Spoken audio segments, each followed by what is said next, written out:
بسم اللہ الرحمن الرحیم۔ محترم ناظرین، کیا آپ جانتے ہیں کہ وہ کون سے چنے ہوئے لوگ ہیں جنہیں کائنات کا مالک رات کے اندھیرے میں خود پکارتا ہے؟ اور کیا آپ نے کبھی سوچا ہے کہ اللہ تبارک و تعالی نماز تہجد کے لیے کس کو بیدار کرتا ہے، اور آخر کس کو یہ عظیم توفیق ملتی ہے؟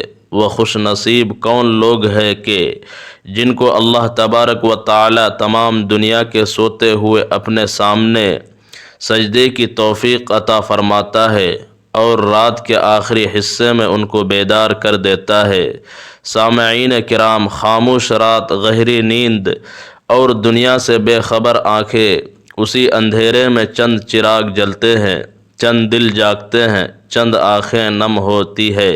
یہ وہ لوگ نہیں جن کی نیند ٹوٹ جاتی ہے، بلکہ یہ وہ ہے جنہیں اللہ خود جگاتا ہے۔ تہجد کوئی عام نماز نہیں ہے، یہ رب کی طرف سے آنے والی ایک خاص دعوت ہے۔ ہر دل اس دعوت کا اہل نہیں ہوتا اور ہر آنکھ کو یہ سعادت نہیں ملتی۔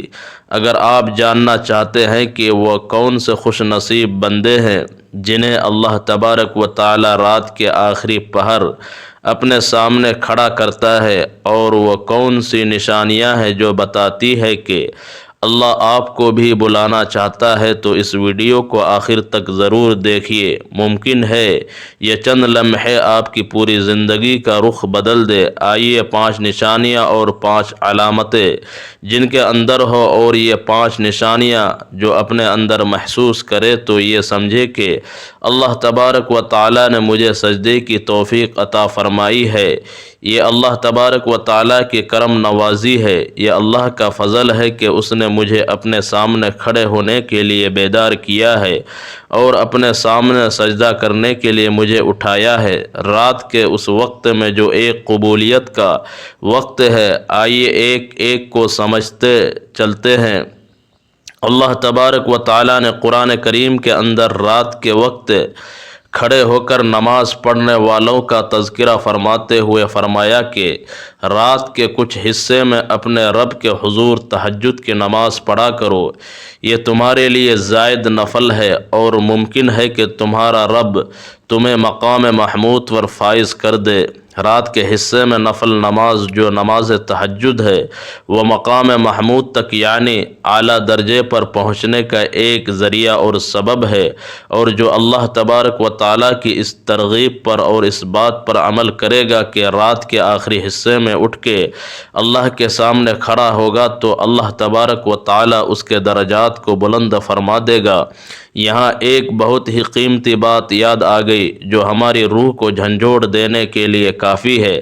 حضرت جنید بغدادی رحمۃ اللہ علیہ سے کسی نے پوچھا کہ حضور یہ بتائے کہ تہجد میں اصل مزہ کیا ہے؟ تو آپ نے فرمایا کہ جب ساری دنیا سو رہی ہوتی ہے اور تم اپنے رب کے سامنے کھڑے ہو کر اپنی حاجتیں بیان کرتے ہو، تو اس وقت فرشتے بھی تمہارے لیے اللہ تبارک و تعالیٰ سے رحمت کی دعا کرتے ہیں۔ یاد رکھیے کہ تہجد کی نماز اللہ کی طرف سے بندے کے لیے ایک انعام ہے جو صرف انہی کو دیا جاتا ہے جن سے اللہ راضی ہو جاتا ہے۔ یہ وقت ایسا ہے کہ جب دعا اور قبولیت کے درمیان کوئی پردہ باقی نہیں رہتا۔ اللہ اپنی شان کے مطابق آسمانی دنیا پر جلوہ افروز ہوتا ہے اور آواز لگاتا ہے کہ ہے کوئی پکارنے والا جس کی پکار میں سنوں، ہے کوئی حاجت مند جس کی حاجت میں پوری کروں۔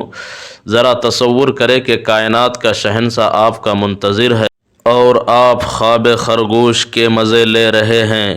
یہ نماز اللہ تبارک و تعالیٰ کے خاص بندوں کو نصیب ہوتی ہے جنہیں وہ رات کے آخری پہر میں جگا دیتا ہے۔ سوال یہ ہے کہ اللہ تبارک و تعالیٰ کن لوگوں کو اس کی توفیق سے نوازتا ہے؟ کون ہے وہ لوگ جو اس وقت بیدار ہو جاتے ہیں؟ کون ہے وہ لوگ جو اتنے خوش نصیب ہیں اور اتنے خوش قسمت ہیں؟ بہت سے لوگ سوچتے ہیں، چاہتے ہیں، لیکن پھر بھی انہیں یہ نماز نصیب نہیں ہوتی ہے۔ صرف وہ سوچتے ہی رہ جاتے ہیں، لیکن انہیں اس نماز کے پڑھنے کی توفیق تک نہیں ملتی۔ سب سے پہلے وہ بندہ جو اپنے دل کے اندر اس نماز تہجد کے پڑھنے کا پختہ ارادہ کر لیتا ہے، پکا ارادہ کر لیتا ہے، اور جس کا دل ٹوٹا ہوا ہو، جو دنیا کی تکلیفوں سے، دنیا کی پریشانیوں سے، دنیا کے حالات سے جس کا دل ٹوٹ چکا ہو، جو ہار چکا ہو، جسے کچھ نظر نہ آ رہا ہو، صرف اس کے سامنے اس کا رب ہو۔ یہاں میں آپ کو ایک سچا اور سبق آموز واقعہ سناتا چلوں جو آپ کے ارادے کو ہمالیہ سے زیادہ مضبوط کر دے گا۔ ایک اللہ والے کا ذکر ملتا ہے جن سے کسی نے پوچھا کہ حضرت میں رات کو اٹھنا تو چاہتا ہوں مگر میری آنکھ نہیں کھلتی، کوئی ایسا نسخہ بتائے کہ میں اللہ تبارک و تعالیٰ کے سامنے کھڑا ہو سکوں۔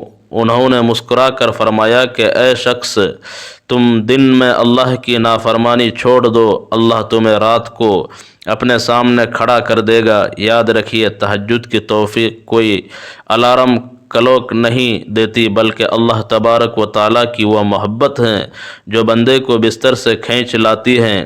ایک اور بزرگ کا واقعہ ہے کہ وہ سخت سردی میں بھی تہجد نہیں چھوڑتے تھے۔ کسی نے پوچھا کہ اتنی ٹھنڈک میں آپ کیسے ہمت کرتے ہیں؟ تو انہوں نے رو کر جواب دیا کہ جب شہنشاہ ہوں کا شہنشاہ پکار رہا ہو کہ ہے کوئی مجھ سے مانگنے والا، تو پھر میں ایک سچے عاشق کو نیند کیسے آ سکتی ہے؟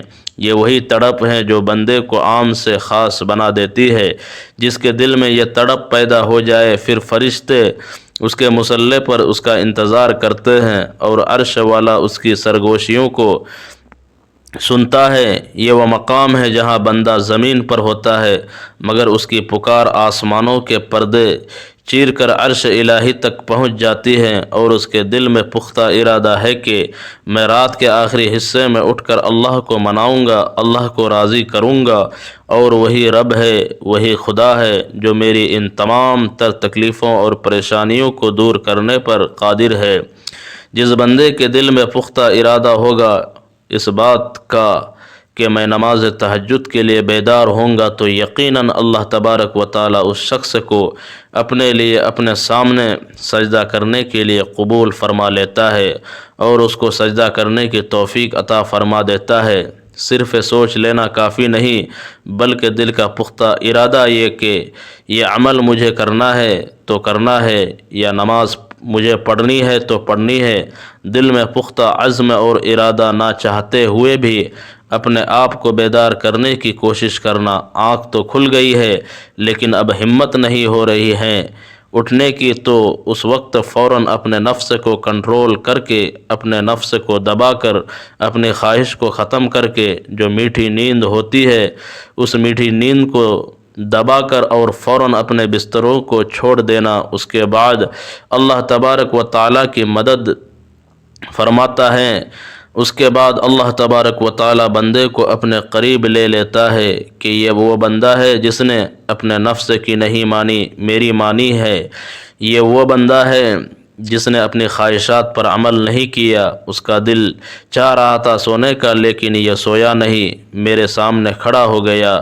تو اس بندے کی قسمتیں بدلنا شروع ہو جاتی ہے اور اللہ تبارک و تعالیٰ کے حالات کو بدلنا شروع کر دیتے ہیں۔ دوسری چیز یہ ہے کہ بندہ اللہ تبارک و تعالیٰ کے خوف سے اور اللہ تبارک و تعالیٰ کے ڈر سے گناہوں سے نفرت رکھتا ہے۔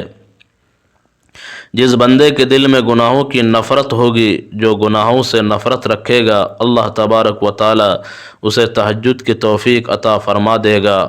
گناہ یہ نہیں ہے کہ صرف زنا کر لیا، بلکہ گناہ بہت سارے ہیں۔ کسی پر ظلم کرنا، کسی کا برا چاہنا، کسی کے بارے میں برا سوچنا، کسی کی غیبت کرنا، کسی کی برائی کرنا، فرض نمازوں کو چھوڑ دینا، کسی کو تکلیف پہنچانا، کسی کے ساتھ دھوکہ دہی کرنا، کسی سے جھوٹ بولنا۔ ایسے بہت سارے گناہ ہیں۔ ماں باپ کی نافرمانی کرنا، چھوٹوں پر ظلم کرنا، کسی کا حق دبانا، کسی کا مال دبانا، تجارت میں، کاروبار میں، بزنس میں جھوٹ اور فراڈ کرنا، اسکیم کرنا، تو یہ سارے گناہ کبیرہ ہیں۔ اتنے سخت گناہ ہے کہ اللہ تبارک و تعالیٰ ان کی وجہ سے سخت ناراض ہو جاتا ہے اور بندے پر عذاب مسلط ہو جاتا ہے۔ تو گناہوں سے نفرت کوئی بھی چیز ہو، کوئی بھی ایسا عمل نہ کرے کہ جس سے اللہ تبارک و تعالی ناراض ہوتا ہو۔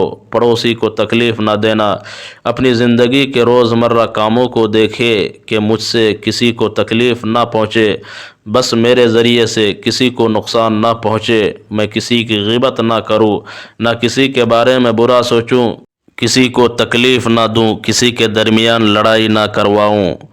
جو جس حالات میں ہے، جیسے زندگی گزار رہا ہے، مجھے ان سے کوئی مطلب نہیں۔ مجھے اپنی زندگی سے، مجھے اپنی آخرت سے، مجھے اپنی موت کی فکر ہے، اور میں اپنے اللہ تبارک و تعالی کو راضی کرنا چاہتا ہوں، اور میں اپنے ساتھ اپنے تمام دینی بھائیوں کو، اپنے تمام انسانوں کو اللہ کے قریب کرنے کی کوشش کروں گا۔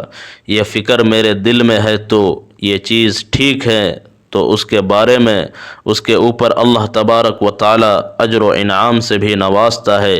اللہ تبارک و تعالی اس کے درجات کو بھی بلند کر دیتا ہے۔ لیکن آدمی جب خالی بیٹھا رہتا ہے تو پھر ادھر ادھر کی برائیاں اور پتہ نہیں کیا کیا وہ اپنے دل میں لے کر بیٹھ جاتا ہے، تو وہ طریقہ ٹھیک نہیں ہے، جو طریقہ اسلام کے خلاف ہے، قرآن اور حدیث کے خلاف ہے، اور وہ طریقہ ٹھیک نہیں ہے۔ ناظرین، جو طریقہ ٹھیک ہے وہ کیا ہے؟ قرآن اور حدیث سے جو چیزیں ہمیں ملتی ہے، جو یہ بات آپ کو سمجھ میں آ گئی کہ گناہوں سے نفرت، گناہ یہ نہیں کہ صرف زنا کر لیا یا کسی لڑکی سے بات کر لی، بلکہ بہت سارے گناہ ہیں جو ہم سے روز مرہ قدم قدم پر سرزد ہو جاتے ہیں، تو اس چیز کا خاص خیال رکھنے والا انسان اللہ تبارک و تعالیٰ کا قریبی بن جاتا ہے، اور اللہ تبارک و تعالیٰ اسے اپنے سامنے سجدہ کرنے کی توفیق عطا فرما دیتا ہے، ورنہ گناہ کی نحوست کی وجہ سے اللہ تبارک و تعالیٰ اس سے سجدے کی توفیق چھین لیتا ہے۔ اسی طریقے سے اللہ تبارک و تعالیٰ کے لیے جو شخص دنیا سے تعلق توڑ دیتا ہے، جو اپنے دل میں دنیا کی محبت نہیں رکھتا کہ مجھے دنیا سے کوئی مطلب نہیں، دنیا سے کوئی سروکار نہیں، دنیا کے مال سے، دنیا کے حسن و جمال سے، دنیا کی خواہشات سے، دنیا کی بڑی بڑی بلڈنگ اور بڑے بڑے پارک اور بڑی بڑی گاڑیاں دیکھ کر میرے دل میں ذرہ برابر بھی خیال نہیں آتا کہ میں بھی ایسا ہو جاؤں، میرے پاس بھی اتنا مال و دولت جمع ہو جائے، اتنا مال و دولت آ جائے۔ نہیں، میرے دل میں صرف اور صرف اللہ کی محبت ہے، اللہ کے دین کی محبت ہے، اللہ کے رسول صلی اللہ علیہ وسلم کی محبت ہے۔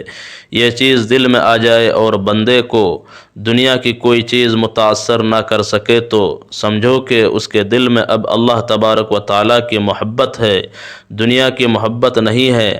ہاں، مال کا آ جانا، مال کا مل جانا، مال کا جمع کرنا، مال کمانا، حلال رزق کمانا، یہ برا نہیں ہے، لیکن اس کی محبت دل میں پیدا کر لینا اور اس کے پھوٹنے پر اور مال کے نہ ملنے پر اللہ سے بدگمان ہو جانا، اللہ سے دور ہو جانا، اللہ کی شکوہ شکایتیں لوگوں سے کرتے رہنا، یہ غلط ہیں۔ یہ تو دنیا کی محبت ہو گئی ہے، دنیا ہمیں نہ ملی تو ہم اللہ سے ناراض ہو گئے، ہم اللہ کی شکوہ شکایتیں کرنے لگے، اللہ تبارک و تعالیٰ کی شان میں گستاخی کرنے لگے، تو یہ چیزیں غلط ہیں۔ صحیح کیا ہے کہ آدمی کے دل میں ذرہ برابر بھی دنیا کی خواہشات، دنیا کی چیزیں پیدا نہ ہو، بلکہ جو کچھ ہو رہا ہے بس وہ ہو رہا ہے، مجھے ذرہ برابر کوئی فرق نہ پڑے، بس مجھے اپنے اللہ تبارک و تعالیٰ کو راضی کرنا ہے، اور میرے دل میں اللہ کی محبت ہے۔ دنیا چھوٹ گئی ہے، کوئی غم نہیں، کوئی مال مجھے کمانا تھا، میں نے محنت کی لیکن مجھے نہیں ملا، کوئی بات نہیں، اس میں اللہ کی مرضی ہے، میری مرضی نہیں چل سکتی، تو اپنے دل سے دنیا کی محبت نکال کر اللہ تبارک و تعالیٰ کی محبت کو جو شخص اپنے دل میں بٹھا لیتا ہے تو اللہ تبارک و تعالیٰ اسے سجدے کی توفیق عطا فرما دیتا ہے۔ تو یہ نشانیاں اور علامتیں ان بندوں کی ہے جو اللہ تبارک و تعالیٰ کے خاص بندے ہیں، جو اللہ تبارک و تعالیٰ کے لاڈلے بندے ہیں، جن سے اللہ تبارک و تعالیٰ محبت کرتا ہے، اور جو اللہ سے محبت کرتے ہیں۔ کتنا بہترین تعلق ہے، کتنا بہترین ایک رشتہ ہے، کتنا بہترین کانٹیکٹ ہے اللہ سے جڑنے کا اور اللہ سے تعلق کو قائم کرنے کا۔ اور اللہ سے اپنا دل لگانے کا جو مزہ ہے وہ کسی اور چیز میں نہیں ہے۔ اسی طریقے سے جو شخص اپنی زندگی کے اندر قرآن کریم کی تلاوت کا اہتمام کرتا ہے، قرآن کریم کو پڑھتا ہے، قرآن سے دل لگاتا ہے، قرآن کریم سے محبت کرتا ہے، تو اللہ تبارک و تعالی اس شخص کو اپنا قریبی بنا لیتا ہے۔ جو شخص قرآن پڑھتا ہے، قرآن پر غور و فکر کرتا ہے، قرآن کی ایک ایک آیت کو سمجھنے کی کوشش کرتا ہے، تو اللہ تبارک و تعالی اسے اپنا قریبی بنا لیتے ہیں۔ وہ شخص اللہ تبارک و تعالی کے قریب ہوتا چلا جاتا ہے۔ قرآن کو ایک تو سنہری طور پر پڑھنا ہے، اور ایک قرآن کو سمجھ کر اور اس کے اوپر غور و فکر کر کے پڑھنا ہے کہ اس آیت میں میرے اللہ تبارک و تعالی نے مجھے کیا کیا حکم دیا ہے اور مجھے کیا کرنا ہے۔ یہ جو قرآن کریم کے پڑھنے کا طریقہ ہے، یہ ہے ہماری زندگی کو بدلنے والا طریقہ۔